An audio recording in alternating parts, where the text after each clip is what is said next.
Hello, everyone. Welcome.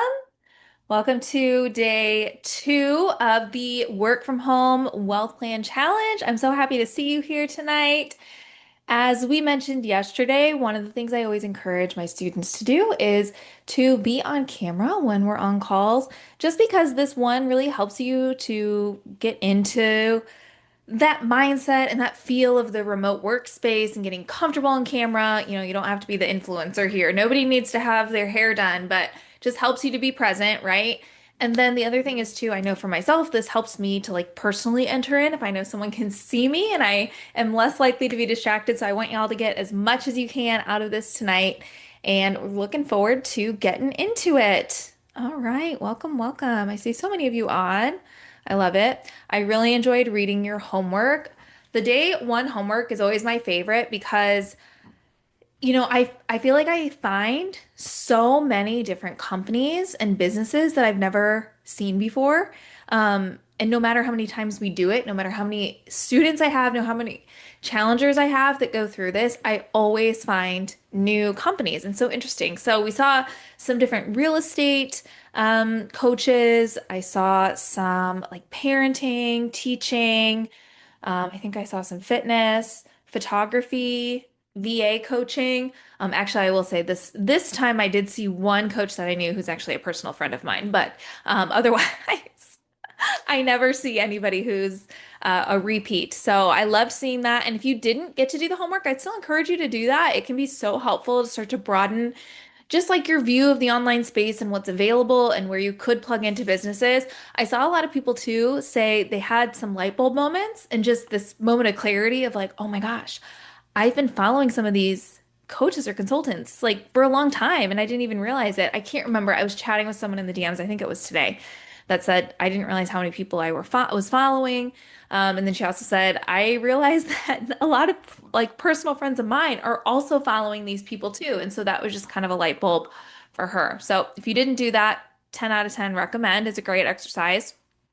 But today we are here to talk about the blueprint to work from home wealth, to being remote and recruited or hired, another another word for that. So that is actually what we're going to be drafting out tonight. This is how you become the asset to a business, the irresistible high earning hire that businesses are looking for.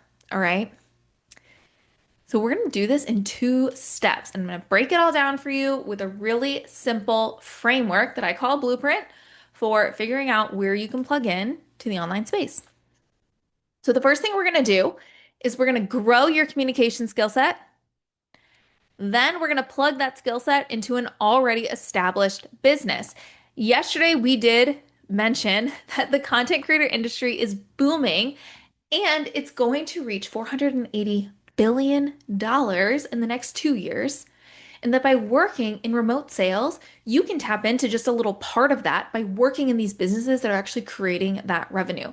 So, who here would love to just get like the teeniest little percentage? I mean, like 0.00005% of $480 billion by logging onto your computer and using those 4 to 6 hours of screen time every day to send messages to potential clients. I would for sure. Wave at me if you would, because I think so many of us do crave that, right? Whether it's sitting on your couch, it's sitting on the bench while your kids play at the park, it's traveling to Italy, it's going to the beach, it's camping in the mountains, like whatever it is, we have this dream. Many of us are, really freedom girlies at heart. And it's like, yeah, put me somewhere amazing and just let me make money while I'm doing it. But I don't want to be locked in an office. I don't want to be in a cubicle. I don't want to be in a classroom anymore. I want that flexibility and I want that time freedom. And I want to be paid for the asset that I am to a business, the value that I bring. This is exactly what we see happening in remote sales. Because when you learn how to communicate for cash, you actually stop trading your time and your energy for money. And instead, you start trading a skill for money. So, skills are really just knowledge and execution. Okay. And these are unlimited resources. Now, your income will no longer depend on hours that you're clocking in, which truthfully is even true for people on a salary. Because when you're on a salary, you're still expected to show up to work for 40 hours, and sometimes you're expected to show up for more than 40 hours a week, and you're just not paid extra for it. I mean, teachers wave at me. Was that ever you? It definitely was me. Like, here's your salary. Now come please to the parent teacher nights, come to the conferences, come to the personal development days, grade on the weekends, go back to your classroom and plan lessons on the weekends, right? And you're doing all these things, but you're actually not getting paid anymore for it. And so, when you're paid on the value that you bring, you stop trading that time. You stop trading that energy. And what I mean by that, like the value you bring, is that through your actions and through your skill level, you are actively creating revenue for a business. You're bringing that up just from something you know how to do really well. When you know how to communicate in a way that moves people to action, you are the one who will keep a company growing. Now, remember, we said just to beat out inflation yesterday, we mentioned this. Companies need to grow around 10 to 25% every year. And that's like just to stay above like hitting zero, like just to really stay where they are. So if a company wants to actually grow and scale, they need someone to come into the business who's going to do income producing activity. How does a business break this ceiling? They hired a skilled communicator. When you become the best, someone else will handle the rest. Communication is your fast track to compensation.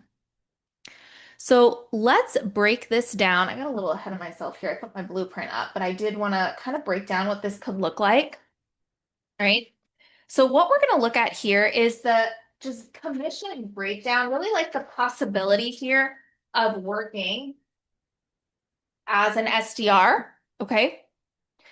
So let's see. This is a common question I get, first of all. Second of all, it's just fun to see, right? And maybe plug this into some of your goals. So let's say you are working in the DMs. Okay, let's just use that as the portion of the SDR that you're going to be. All right, so you're working in the DM inbox, and let's say you're working for a financial advisor. Okay, and that financial advisor sells a product. Your niche would be finance, and that product is $5,000. Now, I'm choosing $5,000 because it's kind of a round, easy number to do math with. Also, I want to kind of split the difference. We talked yesterday that high ticket offers can be anything from 3,000 to 100,000, even to $1 million. But I want to just shoot low. I like to, under promise and over deliver. I think there's a little too much over promising online. If you know, you know. But I want to just keep these numbers real simple and basic. Now, when you're working as an SDR, okay, so you're either making those short calls for a business, you're sending messages on Instagram, on LinkedIn, on TikTok, wherever that company resides on social media, okay, and you're just communicating and educating potential customers, right? Okay, so that's your job. Now, SDRs are typically paid a base pay. So this could be anywhere from, let's say, like $250 to $1,500 a month. And that's just for really doing your job. Now, an SDR isn't the one who has to close the deal. They don't have to do a ton of objection handling or anything like that, right? And so, because they're not the one really closing the sale, they get that base pay just for their work. However, then you're going to be paid a hefty commission on top of that when those appointments result in a sale. So, let's look at this offer. We're going to shoot low because we typically see commissions in a range. They could be anywhere from like 5% to 10%. I've seen some SDR roles recently that even are maybe 15 or 20%, just depending on what the offer is. But I would say 5 to 10% is pretty average, and what you could expect, as this would make sense, right? If you have a bit of a higher base, you might have a slightly lower commission. If you have a little bit of a lower base, you may have a higher commission. All right. Now, let's say you're setting in the DMs, okay? And let's just say you're working like no, let's do just like a little more moderate. Okay, let's do like 4 to 5 hours a day. Okay. Again, I don't want to underpromise. I will never tell someone that they can work 2 hours a day and make $10,000 a month. It's just not realistic. So we're going to keep realistic here. You're going to work 4 to 5 hours a day in the DM inbox, okay? For an influencer who sells a financial advising program, right? So this business, all right, they're going to pay you a $500 base. 500, not 5,000, sorry.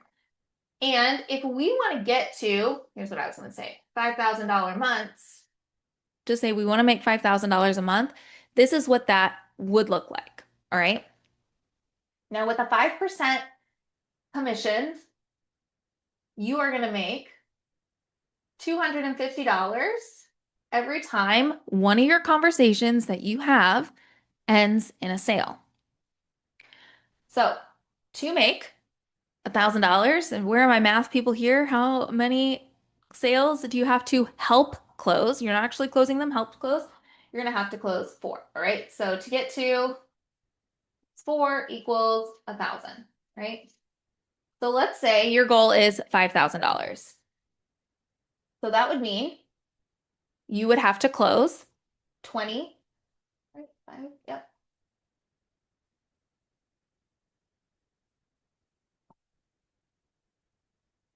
This would be $5,000 just in commission. Now you're also going to get that $500 base pay. All right. So that would put you at 5,500. All right. Now on average, this is going to sound like a lot. So nobody jump out of the call when you hear this. Okay. It's going to sound like a lot, but I promise you it's not that much. On average, a part-time setter is going to have around 100 to 200 conversations a day. Now, these are not like hour-long conversations. These are people that you're contacting. So imagine that you work for a business, finance business, that has, like, let's say they have 40,000 followers on Instagram. Okay. And you're going to try to talk to 200 of them a day. These aren't even 200 new people. They could be the next day, then you're talking to the same people from yesterday, adding a few more in. Okay. It's very doable when you break it down because you're just maybe having quick back and forth, or maybe you're having a little bit longer conversation. Now, of those, let's just say we're going to shoot low. Let's say you do 100 a day. Okay. You do 100 a day. And of those, you book 4 calls every day, 4 calls to the closer calendar. All right. And let's say they're taking 6 or 7 calls. All right.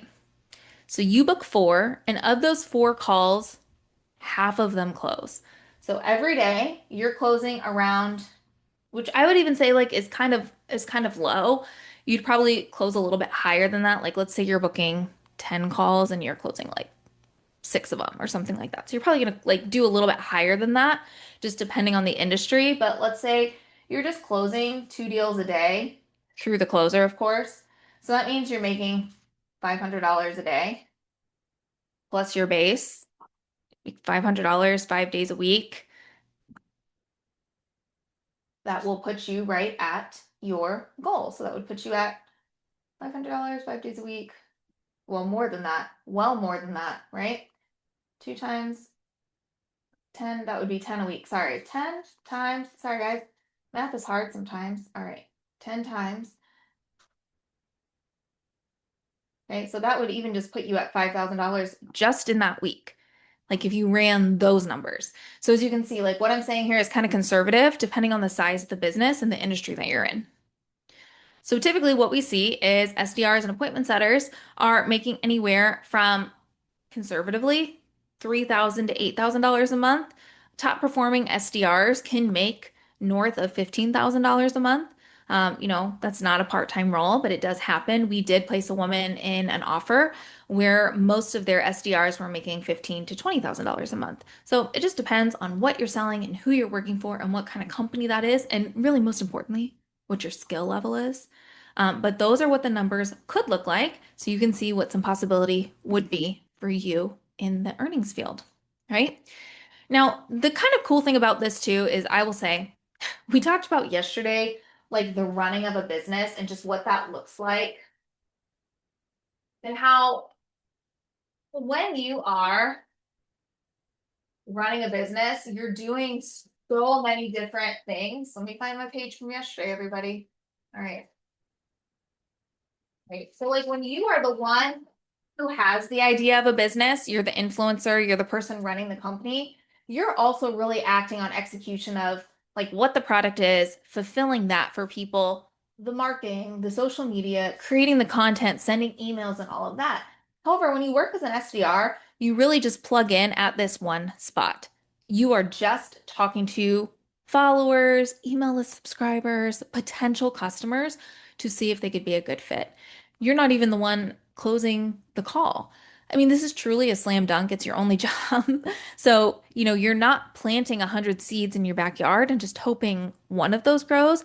You're planting one super viable seed in a very nurturing and fertile soil so that you know that seed is going to grow into a really strong plant, right?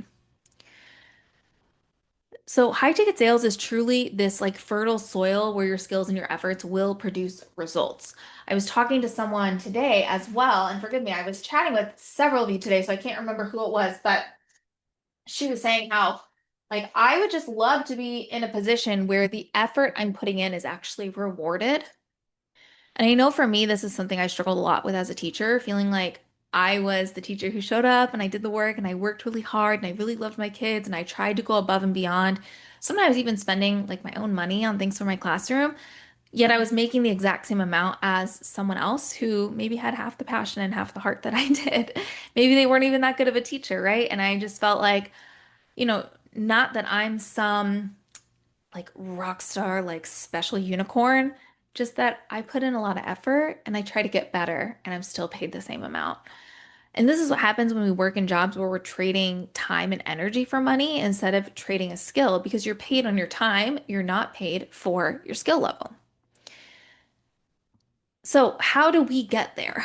How do we get to this income that I just laid out to you? How do we get to where you're finding a job and you're in a skilled role and you're actually contributing and you're actually making money? I'm going to break that all down for you today with this framework. So, how many of you would love to know that when you were changing careers, you were going to be an irresistible hire? I know that I would. I would want like the guarantee I'm going to find a job. And not only am I going to find a job, but I'm going to find a good job. And they're going to want to hire me. I'm not going to be like their last choice. Now, who here would also like to go to work every day or step into work? Let's talk about the online space, all right? And know that when you were doing that, you were also stepping into the best version of yourself. Maybe someone who's truly like amplified all areas of your life.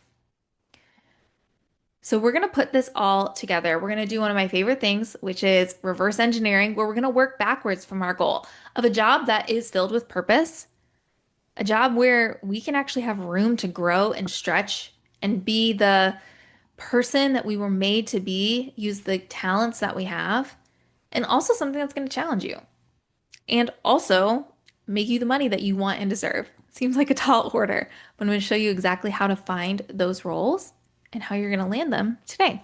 All right. Now, as we discussed yesterday with the word blueprint, okay, it's really important to have one when you're building a home. Why? Well, if you were to buy a plot of land and decide, I'm going to build a house here, and you go there one day and you're like, oh, you know what? This wood is on sale. I'm going to buy some wood and I'm going to start the framing. Then, maybe a couple weeks later, you find this couch that you just love and it's on sale. And so you buy it and you put it in the house. And then you realize, like, oh, I didn't even pour the foundation yet. Then, maybe a couple days later, it starts to rain and the house is just a frame. It doesn't even have a foundation, it doesn't have a roof or anything like that. And now this couch is ruined. This wood is falling over because it's not on a foundation.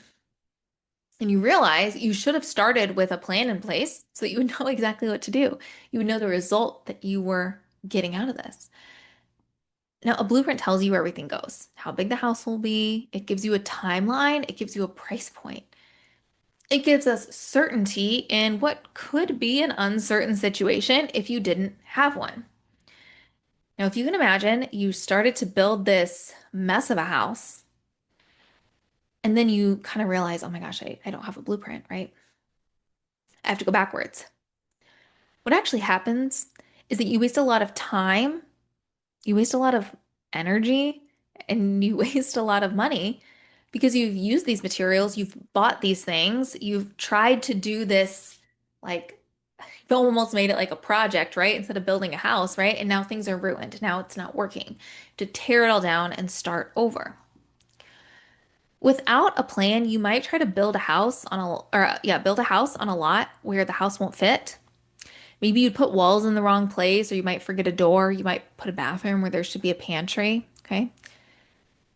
You're gonna have to backtrack and tear down walls. And I asked yesterday if anybody here had ever maybe purchased kind of in a frenzied, maybe 2 a.m., you know, if you know, you know, $37 product or a $19 guide, or there's even a $100 masterclass that promises it's going to change your life and give you freedom and financial success, right?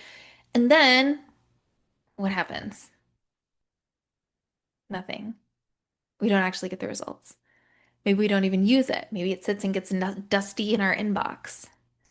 Or maybe you use it, but because you bought kind of the wood that was on sale, because you bought kind of the second rate, not the name brand concrete. I don't really know anything about building, so I'm just kind of pulling ideas out here, right? And it actually gets crumbly and it falls. You can't build the house that you wanted. Now, you are in such a good place, I will tell you what, because truthfully, you are so much farther along in your journey than I was when I was sitting in your chair. When I started out kind of looking for a way to be self-employed, to work remotely, I was building a home without a blueprint. Okay. Now, this is going to be your blueprint. When you start a new career, if you even think back to high school, right? When you were thinking about like what college did I want to go to? What job did I want to get? You did your research. You started to look at like what have other people done? Who can help me get there faster? Where can I get the best credentials? Where can I plug in someday to find that job? And you begin this process of really trying to land on where can I get a degree or get certified for this job, typically, especially if it's something you're going to get higher education for, and you probably enrolled in college like I did. And just drop in the chat. I'm just curious, how much did everybody spend on college? I probably spent around $80,000, if not more. I'm using that degree not as I intended to get my degree in elementary and special education. Now I teach women online. Totally different thing, right? So, debatable if how much I needed that, right? But I'm here now, okay? So I decided I wanted to be a teacher. I went to college. I got my degree. I got my credentials. Okay, I got a certification. I passed tests, right? And when I did that, and I went to my first couple of job interviews, the principals would usually ask me, like, oh, like, where are your credentials from? Where did you go to college? What state were you licensed in? What did you study specifically? Okay, so like wave at me if that sounds familiar. I know we probably have a lot of teachers here. Yes, that's right. Like you go in, they ask you, where did you study? Maybe even what kind of grades did you get? How did you do? How was your student teaching, right? And then they decide if they're going to hire you or not. And I would say it's probably the same thing for other careers. Obviously I have less personal experience there, but I would imagine if you went to nursing school and you said, okay, like here are my credentials. I'm licensed as a nurse. I can practice that. I can actually, be an asset to a hospital. And then you would be offered the job if you're the right fit, right? Now, when you're starting a career, like these kind of credentials or certifications, degrees are really just part of the hiring process. This is like your ticket past the gatekeeper. If tomorrow, me, Holly, woke up in the morning and I decided, you know what? I would love to be a nurse. I would love to work in labor and delivery and just like hold those cute little babies. And I think I'd be so comforting to the moms. Like, I really think I'd be good at that. And so I just decide I'm going to be a nurse and I go and buy some scrubs. And a week later, I march into a hospital and say, I heard you're hiring nurses. I'm a nurse. I would love to be a nurse here. And they'd be like, oh, like, well, where did you study? Or like, where are your degrees? Where did you work previously? I'd be like, oh, I used to be a teacher and I actually taught women how to sell online. And now I want to be a nurse. Isn't that amazing? Like, what hospital in their right mind would hire me? Like, none, zero. Like, they would laugh at me and think I was a crazy person because I walked in scrubs, having no experience, no credentials, no education, and thought I was going to get a job here. I mean, they'd laugh me out of the room, right? And nobody, no patient, would want to go to a hospital where nurses were hired that way. Yeah, I see a few of you nodding. You're like, yeah. I mean, that's terrifying. That's scary. In fact, that nurse, she's 100% not an asset to a business, but she's not even like a neutral party, that like pretend nurse. She's a liability.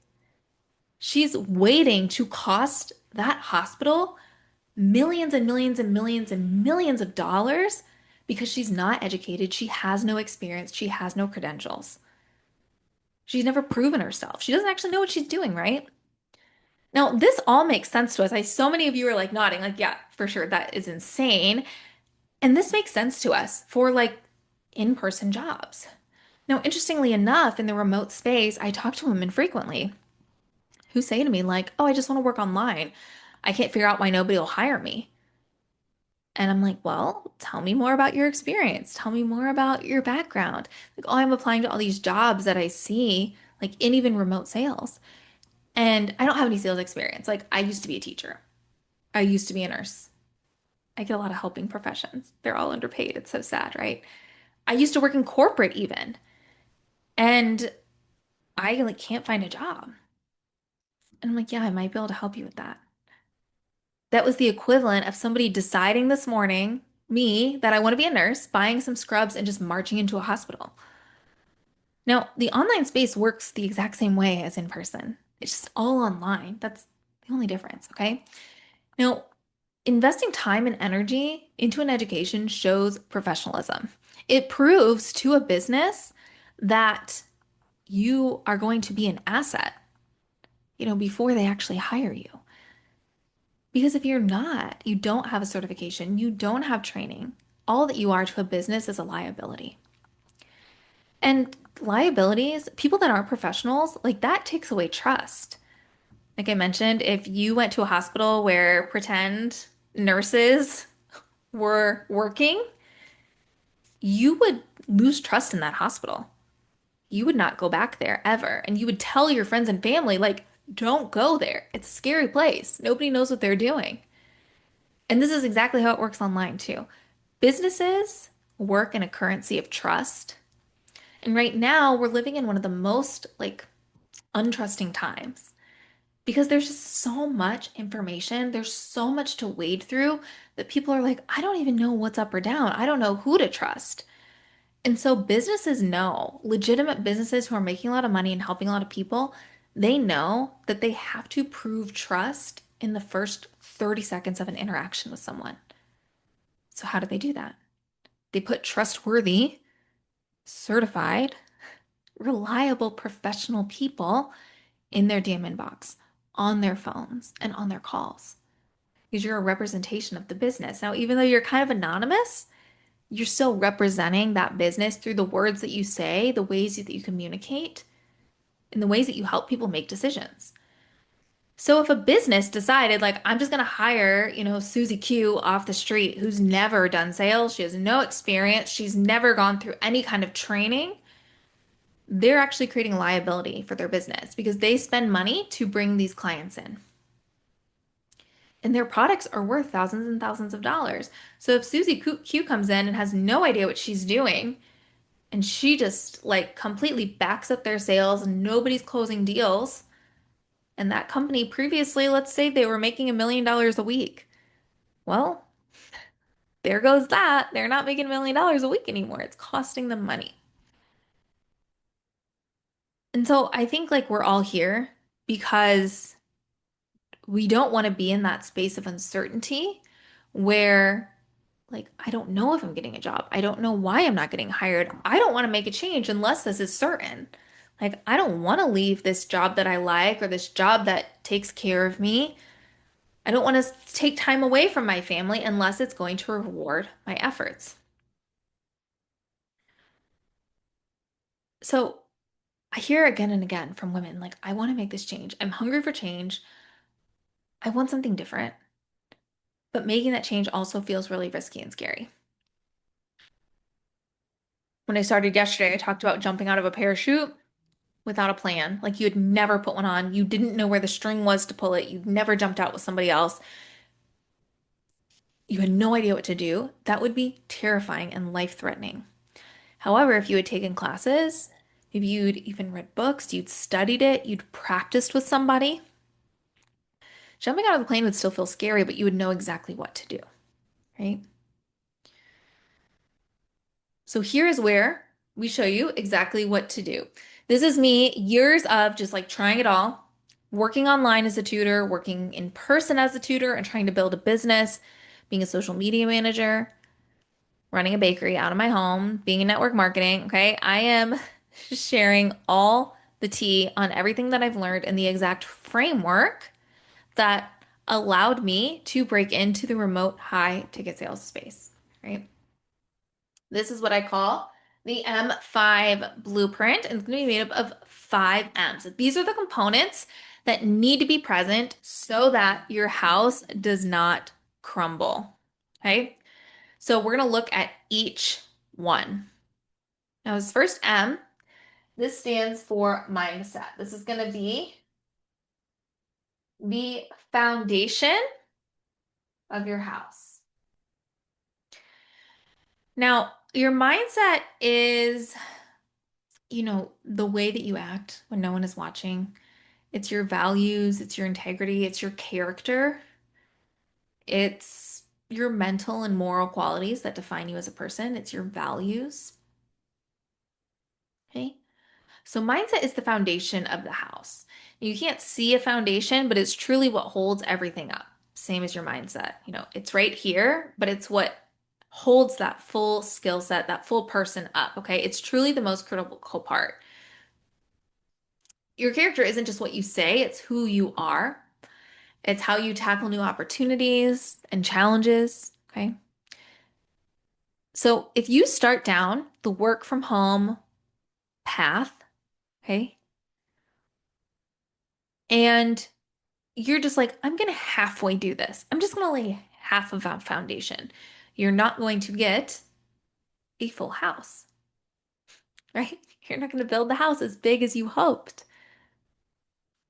This is where we see a really big difference between people who have kind of that hobbyist energy that I shared yesterday and someone that really views this more as like a career or a transformation, or even just a way to be self-employed. Because if you have that hobby energy, like I'm going to give 50%, you will only ever allow yourself to get 50% results. Okay, it's kind of like going to the store, purchasing some yarn and some knitting needles, and never learning how to knit. Okay. Now, the really important thing about your mindset is actually how you reveal this to someone, how you reveal this to a business who might be hiring you, to a sales manager, right? Because the mindset is what is unseen, we have to make it visible. I have never heard somebody like go buy a new build and just see the foundation laid and say, "Oh, what a beautiful foundation. That is amazing. It's going to be such a beautiful home." Like nobody says that. It's just a concrete slab. But it is still absolutely vital to the house being built, to being sturdy and strong. And so when you're able to reveal the kind of person you are, you have determination, you're resilient, you're resourceful, you're smart. This is my career experience. This is how I could truly add value to your company and to this offer. That is what will set you apart from other people who don't have as great of a mindset. I mean, how many of you feel like you're the kind of person who has put in the work Like you've done personal development, you've read the books, you've listened to the podcasts, you've gone to therapy, you stay late and you arrive early at work, you go above and beyond, you lead the projects, you kind of pick up the slack in the group work, okay? But you're actually just the best kept secret. You feel underappreciated. And so when you can reveal that, you can reveal that you're in the top 1%.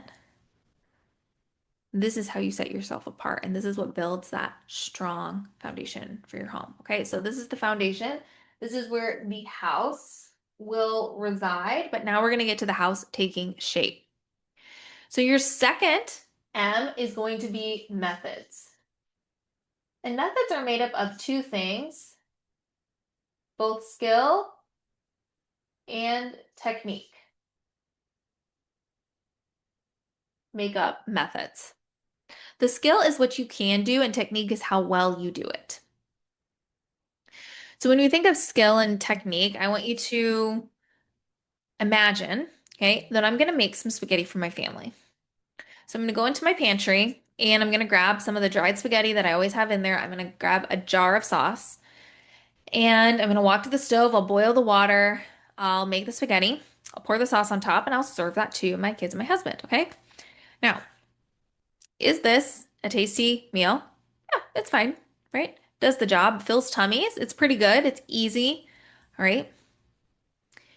Now, instead of doing that, we could also go out to an Italian restaurant. And this Italian restaurant has a Michelin star chef who harvests all the ingredients from his garden. He like slow simmers the sauce all day. He hand makes the pasta like with the eggs and the flour. And this restaurant brings out this beautiful plate of spaghetti. It's got like the fresh basil on top. Okay. All the ingredients were just picked today. And, how much do you pay for a plate of pasta at a really nice Italian restaurant, right? Much, much more than going to the grocery store to get, some dried spaghetti and some spaghetti sauce. That maybe would cost you less than $10 probably to get the sauce and the spaghetti.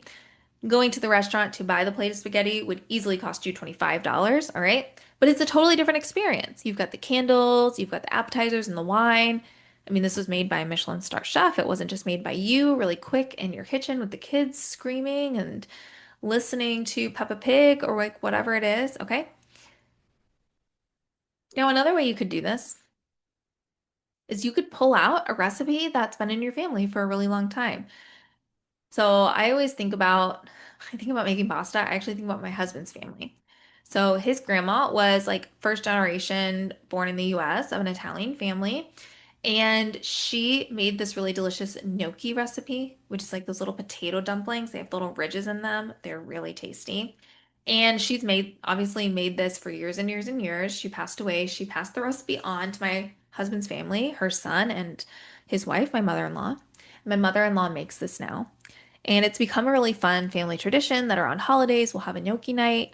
And my husband is a really good chef as well, and he has learned how to do this too.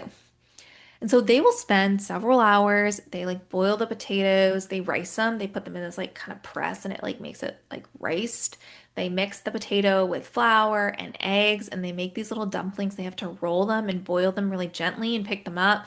They press a fork into them to give it these little ridges, all right? And then my husband will also make um, his grandma's sauce. So this is like really an experience. It's not even comparable to going to the restaurant. You get really similar results, like a plate of food, right? But it's a super different experience than going and just like getting someone to make this for you. You make it yourself, but you make it all the way from scratch. So these are all examples of three different methods of doing the same thing, but there's also different skill and different technique to each of these. And so they will get a slightly different result. Methods are the structured system that will turn an isolated skill and technique into something repeatable, reliable, and results driven.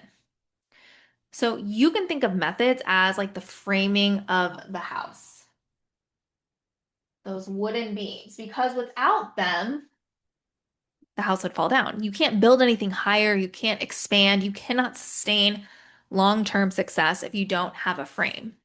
Without methods, excuse me, you're just winging it. You might know how to do something like I can take the spaghetti out of the pantry and the jar of sauce, but that's incredibly different than making grandma's gnocchi. So you might have the technique, but not the actual ability or the skill. Without a structured approach, you can't also replicate success consistently. And one of the things that I hear most often when I talk with women is they're like, I really want to make sure this income is consistent. I want to get the same result month after month. I don't want it to be like 1 month I get $500 and the next month I make $10,000 and the next month I make $1,000. Like I want it to be consistent. Like, yeah, fair. I feel the same way. So how do you get consistency? You use skill and technique to create a method. That way you have a structured approach and you can replicate that success consistently. We do that through our methods. Now, this third M, this is going to build on methods, is mastery, right? Mastery is the roof and like the drywall of the home. This is where the home really starts to take shape and we can like say, oh, I know what that is. Okay. I can see it in my mind's eye of what it's going to look like. Mastery is not just about being good at something, it's about achieving a level of unconscious competence where your skill becomes second nature and execution feels effortless. So it's when you're doing these things that you really become like the very best at what you do and who you are. It's not just like something that you do, it's part of who you are as a person. We want this to be as effortless as tying our shoes. So if anybody here, is like me and you've known how to tie your shoes since you were 4 years old, all right, 3 years old, whatever it was. Now, as a grown adult, you can tie your shoes while you're singing a song and drinking a smoothie and helping your kid with the puzzle they're doing. And you don't even have to think about it. It's just something that you do, okay? This is mastery. You've mastered tying your shoes. At its core, mastery is really built on two principles, and those are time and refinement. I'm gonna run into my house here. Time and refinement. Most people will stop at like just knowing how to do something, like having the ability, the skill, but they don't ever focus on refining the technique. They learn the basics, but they don't make small tweaks to get to the level of mastery. And that's what makes something plateau. It's what makes results be super inconsistent or just stay the same without any growth. They get stagnant. Okay. Mastery comes when you commit to continuous improvement. It's analyzing what works, tweaking what doesn't, and stacking the wins over time. When I think of mastery, I always think of the Masters golf tournament. Obviously, that's the connection I build. And it's not because I'm a particularly big golf fan, but my husband is, and he really has enjoyed going to the Masters tournament a couple times in his life. And he always just talks about like the level of mastery that these professional golfers have and how elite they are and just how talented they are. And it's crazy to watch, especially if you're someone like me who's not particularly coordinated or athletic. And it can feel like something that's out of this world. Like I could never ever do that. Like if you paid me $1 million, I could not hit a ball into a hole on the first try or second or third or fourth. Like you could pay me $1 million, okay? And so this level of mastery does get to be effortless because of what they are pouring into it. So I think about someone who maybe is like an amateur golfer. Let's say they like to go casually on the weekends, go with their buddies. Maybe they go and they have a couple drinks while they're doing it. They're in the sun. And maybe like the first time they go or the first couple times they go when they're taking up this hobby, they might borrow some clubs. Let's say it's like a young man, he borrows them from his dad. Maybe he doesn't have someone to borrow from, so he just goes to Goodwill. He gets them secondhand. He finds shoes at the club that like look good and they fit, but he doesn't really know like which ones are the best ones, okay? And this allows him to enjoy golf at an amateur level. Amazing.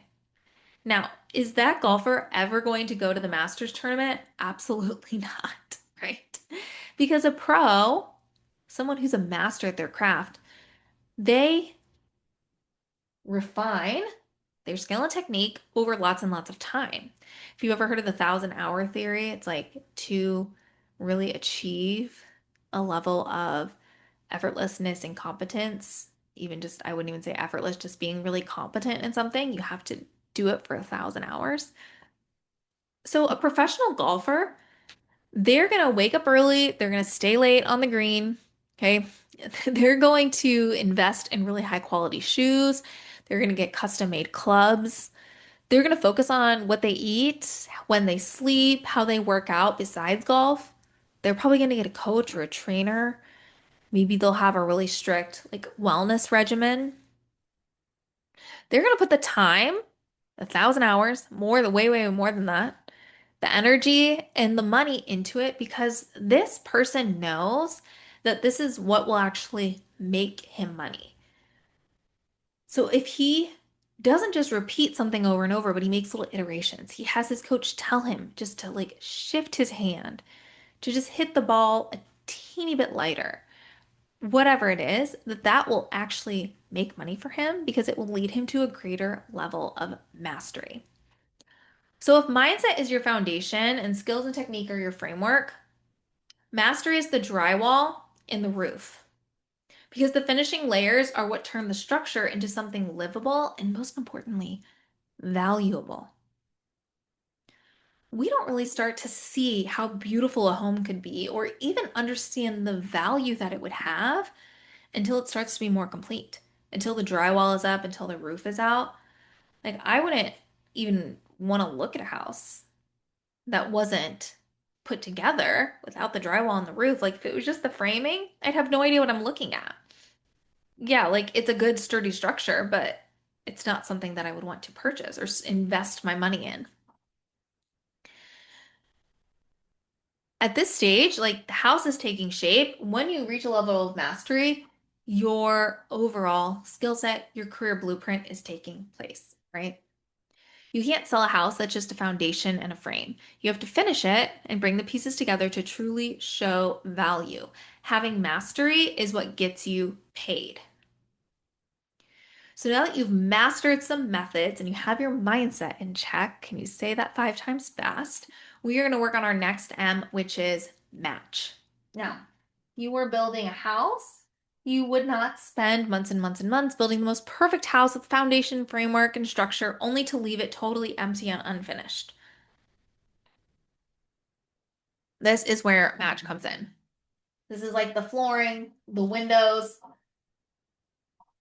Maybe you're painting the walls, you're adding a door, okay?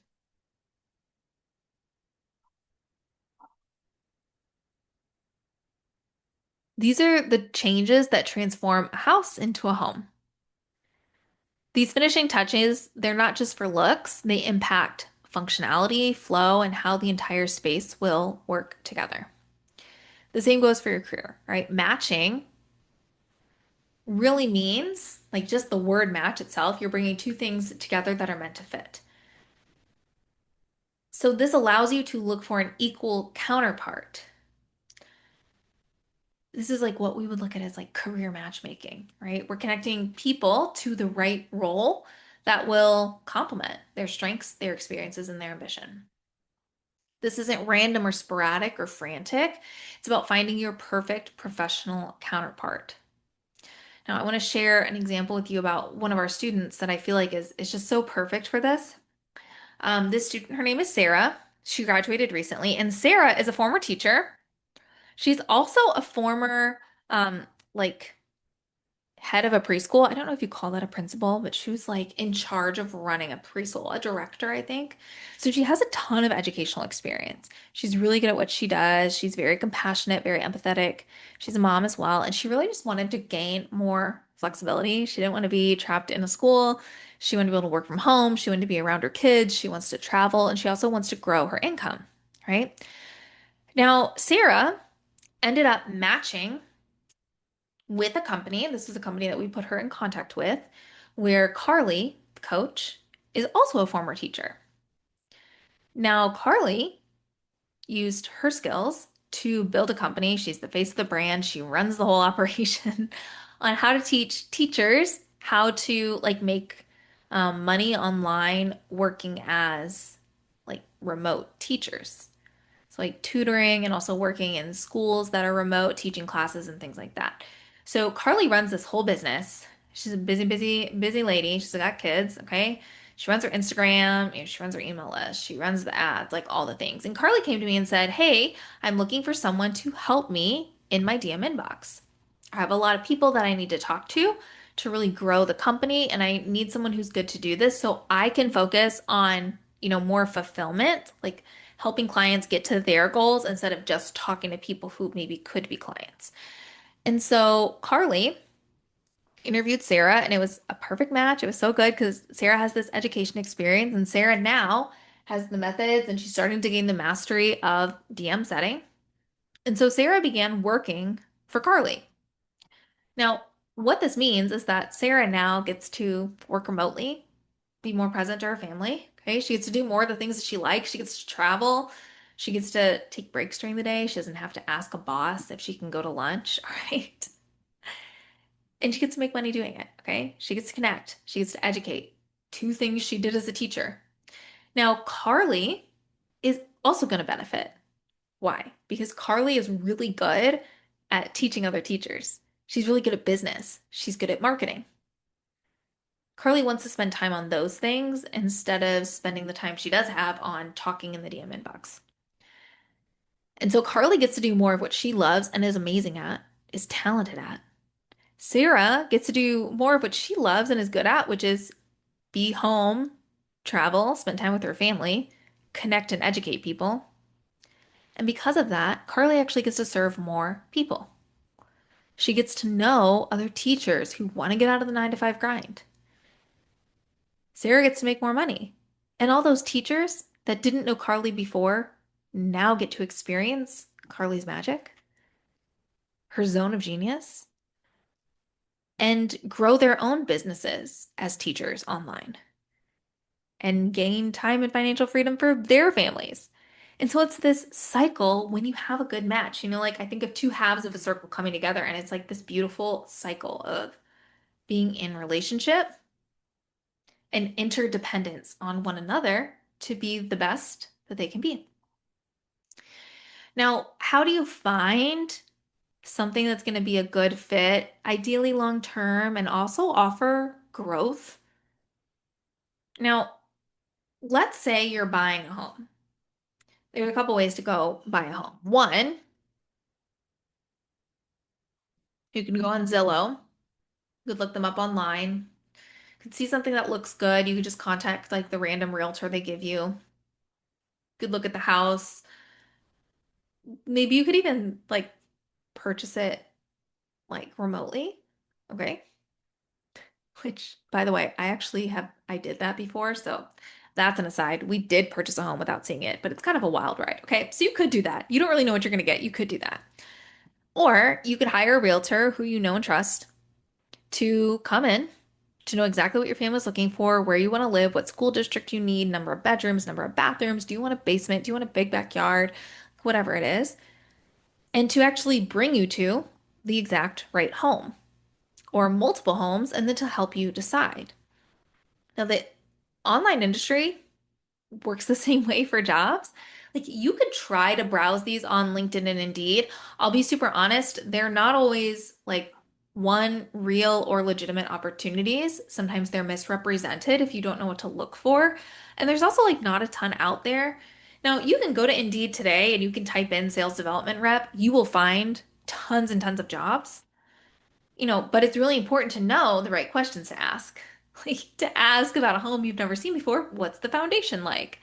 And how to ask that appropriately so that it's, professional, but also will get you the answer you need. Okay. And sometimes those jobs are updated, sometimes they don't get back to you. Okay. Most of the jobs in the remote space don't actually live on a platform like LinkedIn or Indeed. A lot of them are being sourced through recruiters, through sales trainers, and through coaches. Why? Couple of reasons. So one is that Businesses that make a lot of money in the online space, they don't really have the desire or the time to sift through possible applicants on LinkedIn, where they're getting all those people who just want to be a pretend nurse, okay? And they're like, I don't want to do that. I don't have time. I'm making millions of dollars a year. And so they'd much rather just go to someone like straight to the source. Or they're going to companies that are really successful in their industry and they're recruiting, headhunting their top performers and moving them to their companies. These businesses make really big money, and because of that, they move fast, which means they don't have the time or the desire to scan LinkedIn for 12 people who may or may not be a fit, right? Instead, what you want to do in a space like this where things can be a bit unregulated, they can be a bit unclear because you're not there in person, right? Is you want to make sure you're matching your talent, your character, and your skills with a company that is searching for your exact style. How do you do that?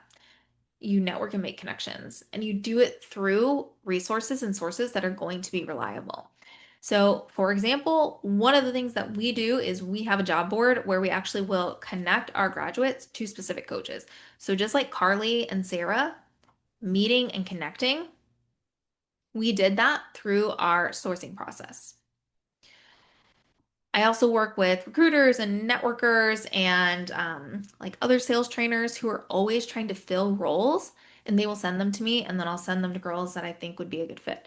For example, we just had someone graduate who was, well, I guess she still is. She's in real estate, she's a realtor, and she wants to get out of that so she can have more time, a little bit more consistency in her income. She can travel. And I just got a roll across my desk that is for a real estate offer. It's for a coach who does real estate coaching. And I was like, I know who would be perfect for this. Let me send her your way.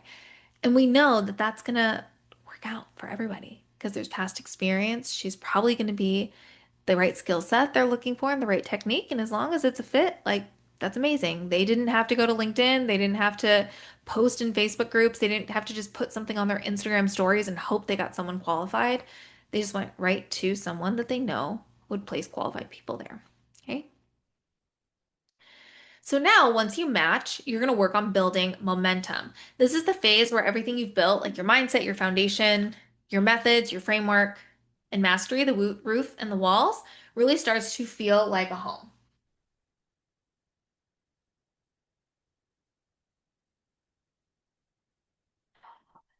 This is like putting the furniture in, hanging up the curtains. Maybe you're going to plant like some cute little shrubbery in the front yard, right? This is something that will like take time. You're not going to do it on day one. You're not going to do it in month one. Because when you move into a new home, you maybe take time and see how it feels. You put pictures on the wall, you maybe take them down and put them somewhere else. You move the couch a few times. But this is also when you start to make those little cozy corners. So you find the exact corner that's going to be great for your books and your little table for your coffee and your book, and you're going to sit down and put a light up. Okay. So this is like the space starts to meld with you, it starts to reflect you, but it's going to take a little bit to get there. In a career, you're refining skills, you're refining technique, you're gaining confidence, you're getting experience. But at this point, you're not just learning, you're actually doing it. You're owning your process. This is where your career stops feeling like a work in progress or like you're building a home, and it starts to feel like someplace that you can live. And just like a home, this phase just takes time, okay? Like a lot of times when you move into a home, you don't buy every single piece of furniture and every little decoration on the first day. Same thing, you don't just master a high income skill set overnight. You have to find the right fit. You have to rearrange. You have to make adjustments. You have to seek feedback. Just like a career, your growth and your goals, this foundation will always remain, but the inside is what can change. This means your industry could change. You could go from high ticket to insurance. You could go from high ticket to real estate. You could change industries within high ticket. You could do fitness coaching and then you could move into finance, all right? But everything else will remain the same. This is the necessary part for longevity. Before you can get to that piece, though, before you can do the fun and like cutesy little Pinterest boards for the inside of your home, you have to build first because you need a place to put that. You can't step into a career that you haven't first built.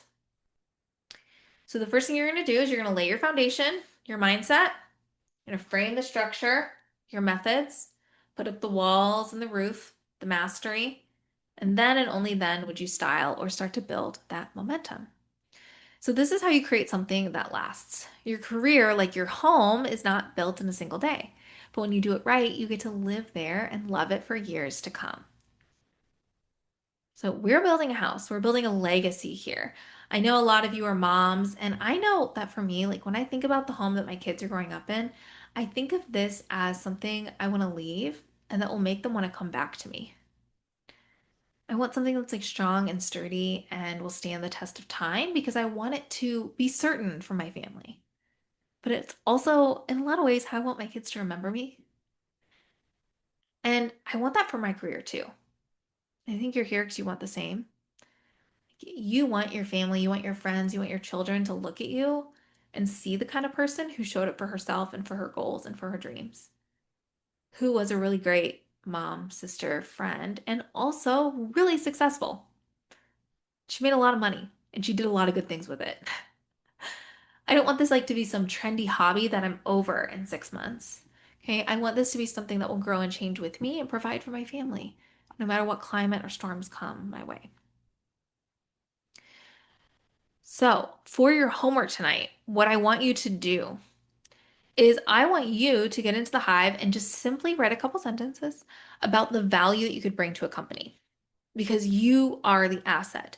How can you use pieces of this that you have, or maybe things that you don't yet have, to present yourself as the asset? Now, the other thing I'm going to have you do tonight is I'm going to have you fill out an application for a blueprint call.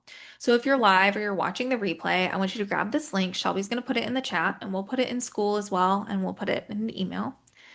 Now, this application is going to be really important, so copy paste it, put it in your browser right now before we get out of Zoom and you don't have it anymore. All right.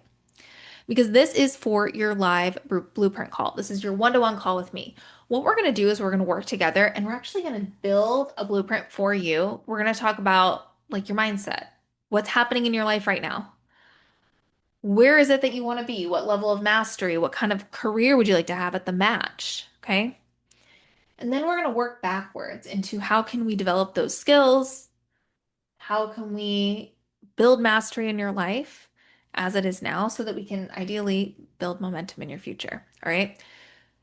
You do need to have attend the lives, which y'all are here, so you're good. Attend the lives or watch the replays, submit your homework on school, and then tag me.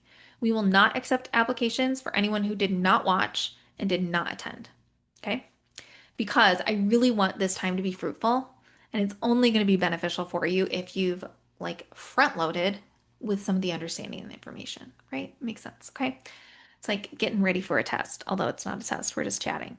All right. So then once we accept your application, we'll look it over, and of course we really want to make sure we can help. So if we look at your application and we're like, I'm really not sure if we could help you, we'll let you know. All right, that's why we do an application. It's not just like sign up for this thing. I'm like, no, I want to make sure that you're going to be a fit and that you'll be successful. So we'll take a peek at your application, okay? And then we'll reach out to you with a time.